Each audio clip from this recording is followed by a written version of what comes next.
ভাবে। গরম লাগে আমার দুপুরে, শিহরিত তোমার নুপুরে, ঝাঁপ দিব আমি প্রেমের পুকুরে, কিন্তু ডুববো না। তুমি কাছে আসো না, আমায় ভালোবাসো না, এমন তাকে ভাবে নিয়ে উড়া দিও না ওমে কাছে। আরে দাঁড়াও দাঁড়াও, এই গরমে তোমাদের জলে ঝাঁপ মারতে হবে না। তবে গলা ঠান্ডা করার জন্য একটা ভালো রেসিপি তোমাদেরকে দেখাবো আজকে, যেটা দুপুরবেলা বানিয়ে খেলে যথেষ্ট গরম থেকে স্বস্তি মিলবে।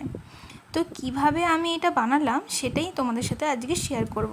আজকে বানাচ্ছি সস্তার মকটেল। প্রথমেই লেবু নিয়ে নিয়েছি, লেবুটাকে মাঝখান দিয়ে কেটে নিয়েছি। এবার আমরা গ্লাসে লেবুর রসটা চিপে নিচ্ছি, আর একটু ডেকোরেশনের জন্য স্লাইস করে লেবুগুলো কেটে নিয়েছিলাম আমি।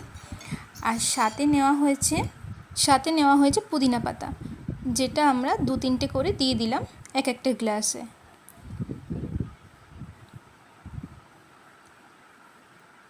আর আমি আগে থেকেই চিনিটা গুলে রেখেছিলাম একটা গ্লাসে, তো সেই চিনি গোলা জলটা একটু গাঢ় হয়েছে। অল্প জল দিয়ে আমি বেশি করে চিনি গুলে রেখেছিলাম। এই চিনির শরবতটা অল্প অল্প করে দিয়ে দিলাম গ্লাসে। তারপরে 2 প্যাকেট রসনা নিয়ে নিয়েছি আমি, যে কোনো ফ্লেভারে নেওয়া যেতে পারে। আমি ম্যাঙ্গো ফ্লেভার নিয়েছি, সেটা আমি অল্প অল্প করে দিয়ে দিলাম।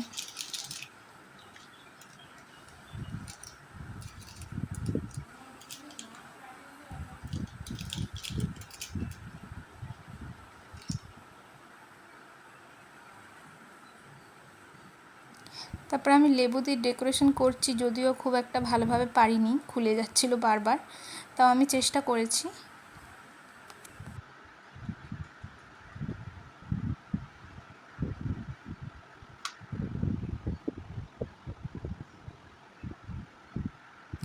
ডিপ ফ্রিজ থেকে বের করে রাখা বরফগুলো আমি একটা একটা করে দিয়ে দিচ্ছি গ্লাসে।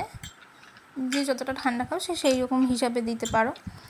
আমার যেহেতু বেশি ঠান্ডাটাই পছন্দ, তো আমি বেশি করে ঠান্ডা করার জন্য আমি বেশি বরফ দিয়েছি।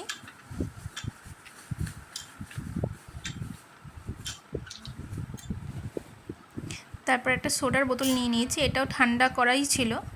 তো এই সোডাটা আমি 3টে গ্লাসে ঢেলে দেব।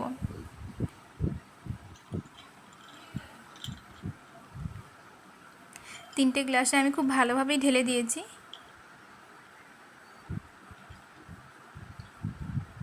গরমে তো আমরা কম বেশি লেবুর শরবত বা রসনা খেয়েই থাকি, কিন্তু এইটা বানিয়ে খেলে মজাটাই আলাদা। সত্যি খুব ভালো হয়েছিল, যদিও আমি নিজে থেকে ভেবে এটা বানিয়েছিলাম।